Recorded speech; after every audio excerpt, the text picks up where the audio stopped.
जानबूझ करके संतोष वर्मा जी के भाषण को तोड़ मरोड़ करके सिर्फ चंद पंक्तियों को वायरल किया गया। आखिर क्यों, मेरा सवाल है, सिर्फ उन चंद पंक्तियों को क्यों वायरल किया गया? पूरे भाषण को क्यों नहीं दिखाया गया पूरे देश के अंदर? उस पूरे भाषण को जब आज सबके सामने आया है तो उसमें साफ साफ उन्होंने बोला है कि मैं रोटी और बेटी के व्यवहार की बात कर रहा हूं। उन्होंने साफ साफ ये लाइन बोली है और आप लोग उसको देख सकते हैं। उनकी बातों का जो मर्म था वो पूरी तरीके से सही था, उसमें एक भी बात उन्होंने गलत नहीं बोली है। और वाकई में आरक्षण जो है तब तक रहना चाहिए जब तक रोटी बेटी का व्यवहार आचरण में ना आ जाए। क्यों नहीं आ सकता? बाबा साहब ने कहा था कि एक जो है दलित की जो बेटी होती है वो 3 तरीके से पीड़ित होती है। पहला दर्द तो ये कि वो महिला है, दूसरा पीड़ा तो ये कि वो एक जो है गरीब है, और तीसरा ये कि वो एक दलित है, शूद्र है। 3 तरीके से वो पीड़ा झेलती है समाज के अंदर। साथियों, जो लोग आज कह रहे हैं कि संतोष वर्मा जी को बर्खास्त होना चाहिए, उनका हम सर धड़ से अलग कर देंगे या उनको उनके चेहरे पे कालिक पोत देंगे, तो मेरा उनसे सवाल है, मणिपुर की बेटियों के साथ जब हैवानियत की सारी हदें पार की गई, जब उनके साथ गैंग रेप किया गया, इवन बेटियों के साथ साथ माओं के साथ गैंग रेप किया गया, और जब इससे भी मन नहीं भरा तो उनको नग्न करके सरेआम उनकी परेड निकाली गई पूरे समाज के सामने, उनके कपड़ों को फाड़ा गया, उनको कुत्तों की तरह नोचा गया, तब आपका ये सनातन धर्म, आपका पूरा समाज कहां सो रहा था? आपकी राष्ट्रीय सनातन सेना कहां सो रही थी? आपके जो सावित्री तिवारी जी हैं वो कहां चली गई थी? आपने पूरा ठेका ले रखा है। आज आपने पूरा ठेका ले लिया पूरे देश की महिलाओं का, बहन बेटियों का। आज आपको उनके मान सम्मान की इज्जत की चिंता हो गई, लेकिन आपको भी मान सम्मान और बहन बेटियों की इज्जत की चिंता सिर्फ जाति देख करके होती है। आदिवासी समाज की बहन बेटियां इस देश की बहन बेटियां नहीं थी? या हाथरस की दलित बेटी क्या इस देश की बेटी नहीं थी? तब आप लोग क्यों नहीं जो है परशुराम का फरसा लेकर के घूम रहे थे? तब आप लोग कालिक पोतने के लिए क्यों नहीं घूम रहे थे? तब आप लोग जान से मारने के लिए क्यों नहीं घूम रहे थे? एक बात आप लोग सुन लीजिए, अगर आप लोग परशुराम का फरसा लेकर के घूम सकते हैं, अगर आप लोग असंवैधानिक हो सकते हैं, तो यह मत भूलिएगा कि पूरी भीम आर्मी खड़ी है देश के अंदर। संतोष वर्मा जी के लिए पूरी भीम आर्मी खड़ी है देश के अंदर। भगवती प्रसाद शुक्ल, सावित्री तिवारी जी और डोगरे जी जैसा बयान दे रहे हैं, क्या वो संवैधानिक है? वो पूरी तरीके से असंवैधानिक है।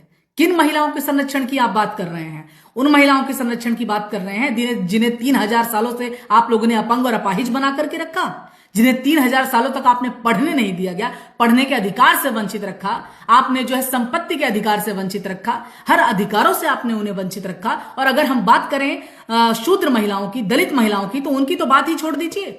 आज किसी व्यक्ति ने यह बोल दिया कि आरक्षण तब तक रहना चाहिए जब तक एक ब्राह्मण अपनी बेटी का दान न कर दे, तो आप लोग को यह चुभ गई बात। लेकिन आप लोग दान तो छोड़िए, उस व्यक्ति ने सिर्फ दान की बात की, वो भी कन्यादान आप लोग करते हैं अपने रीति रिवाज के अनुसार। तब आप लोग को गुस्सा नहीं आती जब आप लोग के पंडित कहते हैं कि किसी एक से कि आप अपनी बेटी को अब दान करिए, तब आप लोग को गुस्सा नहीं आता है। और रह गई बात संबंध बनाने की, तो वो एक आईएएस अधिकारी हैं, वो एक जो है अजाक्स के नवनिर्वाचित अध्यक्ष हैं। वो कभी भी इतनी गलत जो है शब्द का इस्तेमाल नहीं कर सकते, इतनी अशोभनीय बात नहीं बोल सकते, अमर्यादित बात नहीं बोल सकते, जिस बात का आप लोगों ने बतंगड़ बनाया है। वो बात कर रहे थे वैवाहिक संबंध की, वो बात कर रहे थे वैचारिक संबंध की। आपने उसको जानबूझ करके शारीरिक संबंध पर ले गए आप लोग। और आप लोग का तो ये हमेशा से रहा है मनुवादियों का कि आप लोगों ने सिर्फ जातिवादी हिंसा और जातिवादी उन्माद भड़काने की समाज के अंदर कोशिश की है। आप लोगों को तब ख्याल नहीं आया जब हमारी महिलाओं के साथ हर 8 मिनट में एनसीआरबी डेटा के अनुसार बलात्कार हो रहा है। बलात्कार के साथ साथ उनको मारा जा रहा है। कभी वो पेड़ से लटकी हुई मिलती हैं, कभी कीचड़ में सनी हुई मिलती है, कभी कहीं उनकी लाशें मिलती हैं।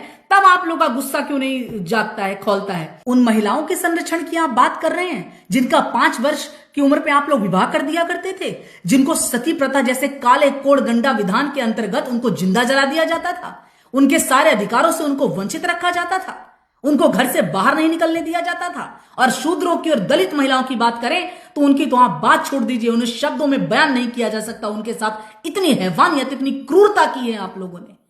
उन लोगों के साथ आपने जानवरों से भी बदतर व्यवहार किया है। देवदासी प्रथा जिन निम्न जातियों की महिलाओं को साथ जो है आप लोग जो है उनको मंदिरों में दान कर दिया करते थे। गणिका व्यवस्था, मरमराई व्यवस्था, ये ऐसी व्यवस्थाएं हैं जिनके अंतर्गत महिलाओं के ऊपर जो है उच्च जाति के पुरुषों का एकाधिकार होता था। अगर महिला खेत खलियान चौका बर्तन भी करने जाती थी तो मालिक का अधिकार सबसे पहले होता था उसके सेवन का। ये अधिकार भूल गए आप? वो सब क्या था? उसके लिए आप लोग का खून नहीं खौला कभी? उसके लिए तो सिर्फ एक ही व्यक्ति जागा जिसने अपनी कलम चला करके पूरी महिलाओं को आजाद कर दिया। और आज आप लोग का गुस्सा फूट रहा है। आज आप लोग जो है परशुराम का फरसा लिए घूम रहे हैं। तब फरसा लेके आप लोग क्यों नहीं घूमे जब मणिपुर की महिलाओं को नग्न करके घुमाया गया, जब मणिपुर की महिलाओं के साथ जो है हैवानियत से भी भरे जल्लादों की तरह व्यवहार किया गया, उनको उनकी परेड की गई, उनको जो है नग्न किया गया, उनको कुत्तों की तरह नोचा गया, उनके कपड़ों को फाड़ा गया।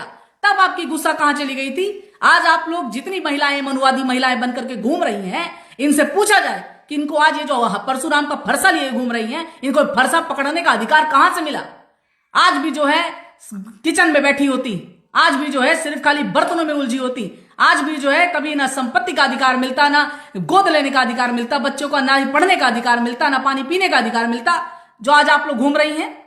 आप लोगों ने जो बेटियां बेचारी विधवा हो जाती थी, जो बहुएं विधवा हो जाती थी, उन पर भी अपना एकाधिकार समझते थे आप लोग। जो बेटियां खेत खलियान जाती थी, जो बेटियां किसी दूसरे के घर में चौका बर्तन करने जाती थी, उन पर भी अपना एकाधिकार आप लोग समझते थे।